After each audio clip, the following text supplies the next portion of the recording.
Another natural remedy they found out to work pretty well for certain diseases is fecal transplants. Yeah. Have you guys tried it?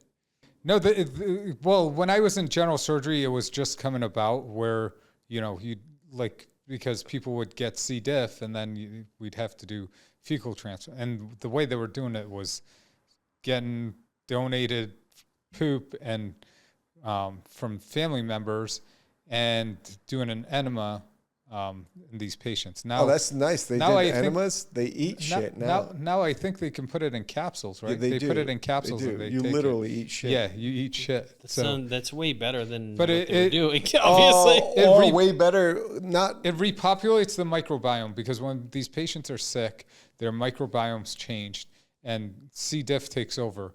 And it's either like do this like pretty extensive Flagell surgery and Vanco. It's and then antibiotics, but a lot of these people bowels. end up getting like toxic megacolon, and you have to remove their entire colon. Yeah, and then you're left ostomies. with ostomy, and like you almost can't like really even reverse that. But a lot of the patients were dying from this. And Arizona actually, like when I was a general surgery resident, like during the summertime, you would have endless amounts. For a resident, you get a lot of experience removing entire colons, but for the patients, it wasn't good because like they were critical in the ICU, and sometimes they'd get better, and sometimes we tell them there's 95% chance you're going to die.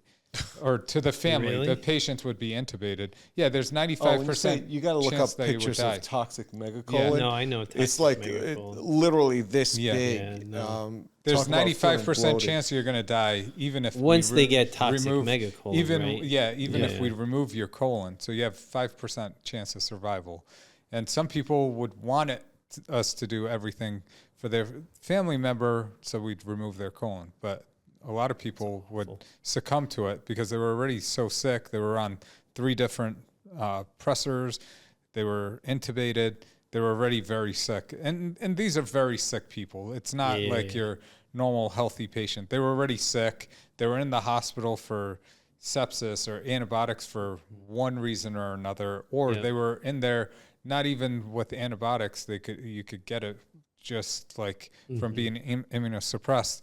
And the reason it's called C. diff is the bacteria that overgrows and overpopulates the colon and produces these endotoxins. That I thought that was short for C sick. Differently.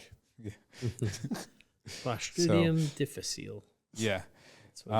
It was very sick patients. It was you're like another one, like, and we'd see it especially during the summertime, and like patients get it at nursing homes, and especially when you're immunosuppressed, like you can pass it on from one person to another. Oh yeah, so easily. Like, yeah. So, I was on my just medicine rotation, and I legit, this is good. It was just like 10 rooms side by side. Yeah. A nurse or somebody just passed C. diff to every single patient in 10 rooms side by side.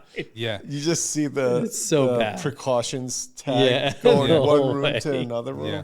It's definitely calmed down because I think the fecal transplants just, it works wonders. And like these people, I think it's pretty quick turnaround. I haven't had to deal with the patients like over 15 years, but like I hear like they recover pretty quickly with the and it works really well for inflammatory bowel disease. Yeah. And you took care of those patients in general surgery. They're just in and out of the hospital, especially with the severe ones, ulcerative colitis or Crohn's disease. Again, it sets their microbiomes right, so you stop eating away at your own tissue. Yeah. And it's just the ones I saw have had such a like remarkable recovery, where it's like Crohn's is really bad. Yeah. And like Crohn's 20 years ago is just like, dude, I'm sorry you got Crohn's. Yeah. And we'll just operate you as much as we can, but I don't know if at the end of the day you're going to be better. You're going to be like hooked on narcotics. You're going to have 20 surgeries. Most of them were depressed on all sorts of antidepressants and all sorts of things with Crohn's.